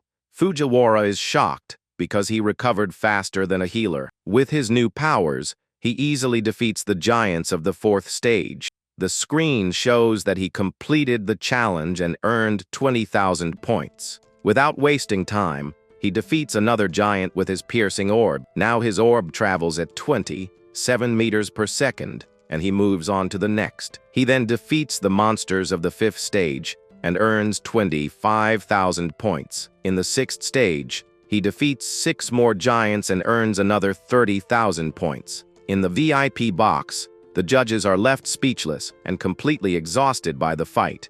The arena has turned into a real hellscape, with a mountain of defeated giants. Our hero then lies on the ground and wonders why the monsters stopped coming. Fujiwara is in shock and says he never expected anything like this.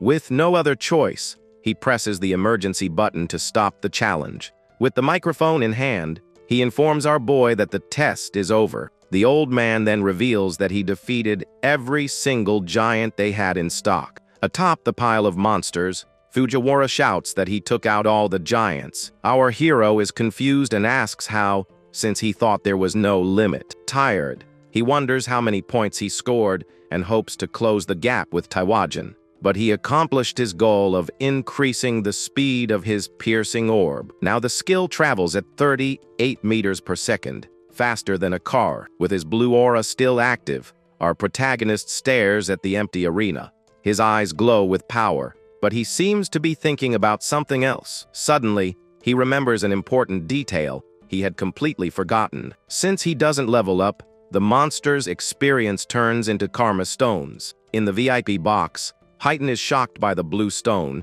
and Mendo explains how it was formed. Heighten realizes the advantage of this, and Fujiwara is terrified by the boy's power. Relieved that he's human, our hero picks up the karma stone with a smile. With his objective complete, he says it's time to leave and heads for the door. The giant metal door then begins to open to the arena's exit. On the other side, Fujiwara tells the others that our protagonist is coming out. The screen shows his score of 106,000 points, securing first place. Fujiwara then praises him highly and offers him an instructor to train his potential. But our hero refuses, as he already has a master, and the old man insists on the offer.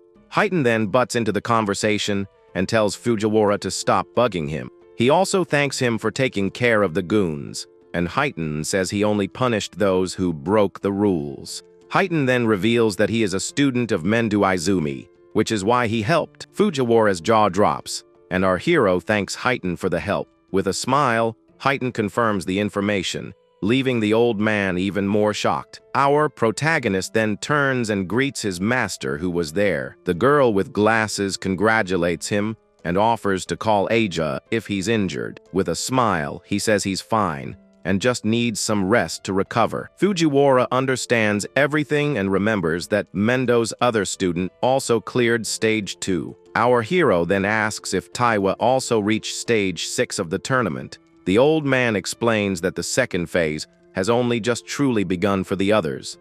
In another arena, Riku finishes the hard class and gives up on nightmare mode. Sayo also uses her water sphere, but runs out of mana to continue the test. Our hero is surprised, but Fujiwara tells him not to judge the others. He then asks why they didn't leave, and the old man explains the rules. Heighten comments that other participants managed to reach nightmare mode. With his artifact, Gakuo manages to defeat a purgatory giant. Meanwhile, Shia Nakagami and her Shikigami are attacked by a monster, but her creature begins to transform into its complete and terrifying form. With its red eyes, the beast turns into a giant werewolf and faces the enemy. Without any difficulty, the Shikigami defeats the monster with a single punch. Our hero asks if Aegea's butterfly does that, but the girl says it doesn't. Our hero realizes that Shikigamis are quite strong and remembers his own dog. Since his friends have left, he decides there's no reason for him to stay there anymore. But suddenly, he notices something strange happening in one of the arenas. It's Iberia, who has activated a red armor, and our boy thinks it was a gift from his father. With a smile, Iberia reveals that it's his father's strongest epic armor. The screen shows the stats of the dragon gear, which increases attack and agility every minute. He explains that the armor has a will of its own, and that he suffered a lot to get it, but the armor has a 15-minute limit, and he needs to end the fight quickly. His stats then increase by 120 points, and he goes on the attack. Iberia remembers the announcement and motivates himself not to disappoint his new partner. With the doe's name in his head, he charges at the monster with everything he's got. Our protagonist watches the scene and thinks his new friend looks pretty stylish. Suddenly, a voice announces that the second phase of the tournament is finally over. Fujiwara explains that only the top 10 advance, and the top 2 will win a prize. On the ground, Gakuo gets all cocky and already considers himself the owner of the reward. With a serious look, the old man prepares to announce the top 10 finishers. The screen then shows the final scoreboard, and our hero is in first place by a long shot. The others are shocked, as he scored over 100,000 points, all by himself. Gakuo can't believe he came in third and wonders who Itsuki Tenma is. Elsewhere, a green-haired girl also takes an interest in our hero. Sayo is shaken by the power difference between her and our protagonist. Meanwhile, it's revealed that our boy placed first in the entire country. The girl with glasses notices that her father is very happy with the test results. On the ground, Iberia celebrates, as he already knew his new partner would be the winner. But he's also proud for not having shamed the name of Duo I. Our hero then congratulates him and says he was surprised by his performance. With a goofy look on his face, Iberia is left speechless by his friend's compliment. And so, the preliminaries of the Alliance tournament finally come to an end. With the test over, our protagonist carries his past out friend on his back. Meanwhile, in District 1 of the Southern Continent, an old man meditates in a square. A soldier complains about having to stand there, but his friend tells him to shut up. The old man's name is Barger, and he's known for being a powerful prophet. The soldier then questions why he doesn't just tell them where the monoliths will fall. His friend explains that he only sees a fraction of the future, but is as respected as Mendo Izumi, because the success rate of his prophecies is 100%, without a single failure. Suddenly, the old man collapses and shouts that the northern continent is in danger. He reveals that a beast attack is going to happen, and one of them is level 100. At night in a flower garden, someone starts a conversation with our hero. The screen shows that his total stats have surpassed 1,500 points. This is an incredible feat, as the normal gain is 50 points per level. With this, our hero is compared to a level 30 awakened. Additionally, his passive skills continuously increase his defense and agility, but his attack power is the only thing that he can't increase for now. Our protagonist is then caught off guard by a familiar voice. From outside, Riku calls him to eat, saying he made his favorite dishes. He decides to put the problem aside, as he might get an attack skill later. Then, everyone gathers at the table to enjoy the feast Riku has prepared. Our hero notices a friend's absence and asks where Iberia is. Aja explains that she healed him, but he was exhausted and is still sleeping. Riku is surprised that a level 7, like him, passed a phase that they couldn't. Suddenly, Sayo gets scared and points to something behind her friend. A sinister shadow with a red eye appears behind Riku without him noticing. In a spooky voice, the creature asks for food, making everyone tense. But it turns out it was just Iberia, who woke up and sat down at the table to eat. Riku gets annoyed because he scared him, and on top of that, is eating without asking. With his mouth full, Iberia just asks for more food with his empty bowl. The friend with glasses then gets really mad and asks if he wants to fight. Iberia then devours the food with a smile and says it's delicious. Riku then brags, saying he got his energy back thanks to his cooking. Iberia suggests he should become a chef, since he has more talent for that than for fighting. Suddenly, Mendu interrupts and says he wants to ask the group a question. He then asks everyone at the table what their greatest fear is. Riku says his dream is to be a savior so he can travel the world and eat well. Therefore, his greatest fear is growing old and no longer having the energy to travel. Just the idea of getting old and losing his sense of taste terrifies him. Mendu then turns to Sayo and asks what her fear is. She reveals she was born into a family of doctors and grew up in a hospital. Because of this, she saw many people suffering from illnesses from a young age. This experience became a trauma, and now she's afraid of even a common cold. Our hero then understands why she ran away when he sneezed the other day. The scene shows him sneezing and the girl running away, terrified of the situation. Mendu comforts her, saying that the awakened live twice as long and rarely get sick. Next, he turns to Iberia and asks what his fear is. He reveals that his biggest fear was not passing the tournament qualifiers, but now his fear is not being able to fight alongside his friend Itsuki. With a smile, he passes the question to our hero, who gets a little flustered. Everyone at the table stares at him, and Sayo says she can't imagine what he fears. Our hero then reveals that he was anxious about how he would survive on his own. He explains that anger and sadness overwhelmed him when he was alone in the dark. In his flashback, he was crying until Sayo and Riku appeared before him. His childhood friends find him and try to cheer him up with some food. With tears in his eyes, he says their kindness pulled him out of that negative world. After that, he also met Mendu Aja and even Iberia. He felt like he had finally gained true companions by his side. Looking at everyone, he says that his family had actually grown much larger. With a smile, he reveals that this sense of relief was something he hadn't felt in a long time. Finally, he tells everyone that his greatest fear was ending up living alone. Agia blushes, noticing that his aura is now calm and gentle. Iberia then gets emotional and hugs his friend, promising never to leave him again. Mendo explains that the question was to see if they would regret becoming saviors. He says that a savior's ultimate goal is to depart without any regrets. He then tells everyone to eat up, since Sayo and Rikyu are going home tomorrow. The next morning, the group says their goodbyes and promises to meet at the national tournament. Our hero then finds the sudden closeness between Iberia and Riku strange. He decides to head back, remembering he had a question for Sayo, but leaves it for later. Suddenly, he realizes that Aja has disappeared and is no longer with the group. He then sees her running in a great hurry and wonders what the reason is. Mendu then asks what happened, and Agia says she has information from the south. She explains that the access level is high, and only level 50 saviors can know. Mendu then allows her to tell them, and Iberia is surprised by his trust.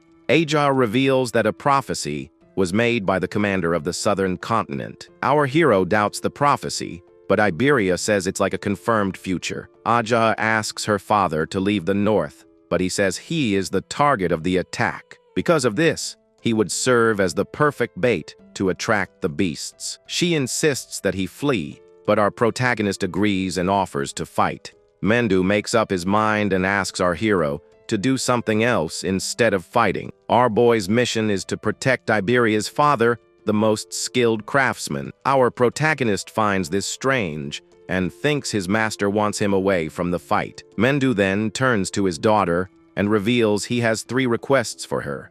The first is to warn the residents and safely evacuate those with low levels. With his red eyes, he orders Heighten to come to District 1 of the North. Agia then tells her father that she has already made the preparations and Heighten is on his way. With a curious look, she continues to stare at her father without saying a word. She then asks why he sent our hero there, since Aiden already has guards. All embarrassed, she realizes her father saw right through her intentions. Mendu explains that a level 100 beast will appear, and our hero would reveal his hand. Furthermore, he reveals that our hero lacks attack power, but Aiden has an artifact. With that item in hand, a perfect awakened will finally be born to fight. At 8 in the evening on the first day, the monoliths fall on the northern continent. In District 2 of the North, our hero and Iberia run through the dark forest. Our protagonist is worried because the beasts could attack at any moment. Suddenly, Iberia gets startled and shouts for our boy to look at the sky. Our protagonist then turns and also sees what spooked his friend. A flaming monolith then crashes down right in the center of the city. A huge explosion of light occurs, consuming the surrounding buildings. Our hero is concerned, as the civilian evacuation is still underway. In the city, the awakened panic, because the beasts arrived way too early. The barrier begins to form, and he finds himself in a dilemma between the mission and the civilians. He knows Iberia is exhausted, but hasn't asked to stop because of his father. Iberia then says they should go help, because without a strong awakened, many will be lost. With a smile, Iberia changes the plans, and our hero agrees to help. Suddenly, a stone fist erupts from the ground and attacks the awakened. A level 21 fire golem then appears and faces the heroes. The group realizes the fight will be tough, even with 3 level 15s. One of the awakened uses his stone shield and tells everyone to hold the formation. With the shield in front, he tells the others to look for an opening to attack. But the golem unleashes a blast of fire and easily destroys the shield. The awakened is shocked, as he didn't expect so much power in a single blow. His friends panic because if the tank was defeated, they don't stand a chance. One of them then tells everyone to run, as fighting is just throwing their lives away. With a smirk, another says the coward is the one who needs to be careful here. But suddenly, he's surprised by a creature that appears behind him. Terrified, he begs for his life but uses his water cannon to attack. He brags about being the natural enemy of fire creatures, but is defeated. His friends see the fallen golem and prepare to deliver the final blow.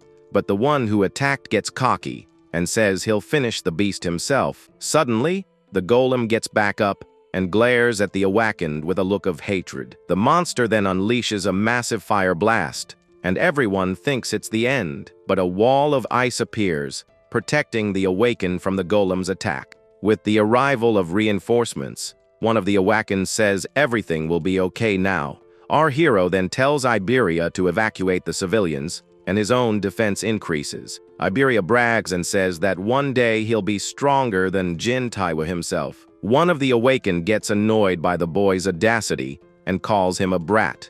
The other Awakened find our hero's ice armor strange. With his armor active, our protagonist remembers a piece of advice from his master. Mendo had warned him that his black orb is powerful but too slow to be practical. He advised our hero to save the skill as a trump card for emergencies. Because of this, he can't use his piercing orb in the middle of a crowd. With his armor and lightning, our hero charges straight at the golem. He then lands a powerful kick, sending the monster flying with ease. His thunder wave is activated, and he continues the combo on the enemy. The golem tries to fight back, but can't land a single hit on the boy. With a final punch, our hero slams the monster to the ground, kicking up a lot of dust. He then uses his lightning and delivers a final blow to the fallen golem. A huge explosion occurs, and the monster is defeated in a single hit. The civilians are shocked and can't believe a kid defeated the monster. One of the Awakened is also stunned by the boy's power. He doesn't understand how a level 20, one golem couldn't even touch him. Our hero then turns to leave, and the Awakened notices he's gone. One of them then boasts, saying the kid only won because of their help. After the victory, our hero and Iberia continue on their way to find Aiden. Our hero then realizes he needs to increase his attack power somehow. The screen shows his attack is 330, but his agility is 760. Iberia praises his friend's speed, but our hero says it means nothing without power. Tired, Iberia is surprised because he had never thought of it that way before. Our protagonist then says there's a good way to increase his attack power. Iberia reveals that his father's workshop is full of artifacts to help his friend. With a goofy smile, he imagines our hero all geared up in incredible armor. Our boy finds the laugh strange, but notices that his friend is very tired. Suddenly, he picks him up and tells his friend not to push himself so hard. Without waiting for reply, our hero takes off running with Iberia in his arms. The night continues, and the moon illuminates their path through the dark forest.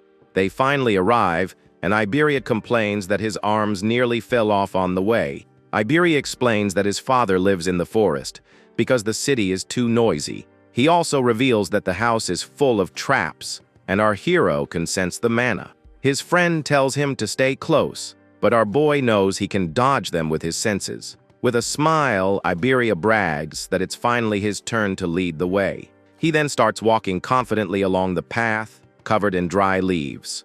But he gets carried away and forgets about a trap right in front of him. The ground starts to shake, and Iberia panics at the most annoying trap. Suddenly, an epic iron golem emerges from the earth to attack. Our hero's jaw drops, as he didn't expect a humanoid artifact.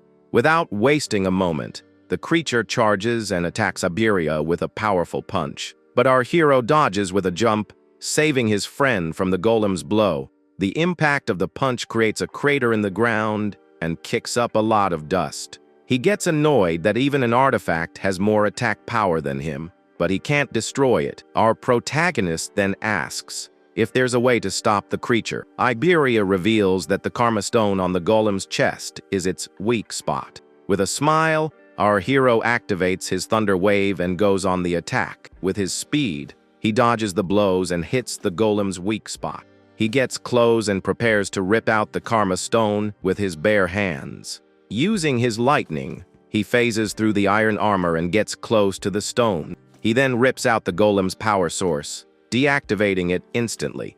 The creature then stops moving and stands motionless in the middle of the forest. With the stone in hand, our hero stares at the shadow of the defeated golem. Suddenly, Iberia yells for him to stop, as the golem belonged to some guy named Jusuk. A man appears out of nowhere and attacks our hero with his giant sword. The young man dodges at the last second, and the man is shocked by his speed. The man named Jusuk Bokudo apologizes and says he thought they were bandits. He wonders who our hero is, since he didn't sense his mana until the attack. Our protagonist is also surprised because the man's sword vanished. Iberia then introduces him, and our boy asks where his father is. Jusuk reveals that the master is out back, and that they should be careful. With a furious look, Iberia's father stares at the boys without saying a word. Iberia brags to his father, saying he passed the tournament qualifiers. He then demands the promised reward of choosing any artifact he wants. But suddenly,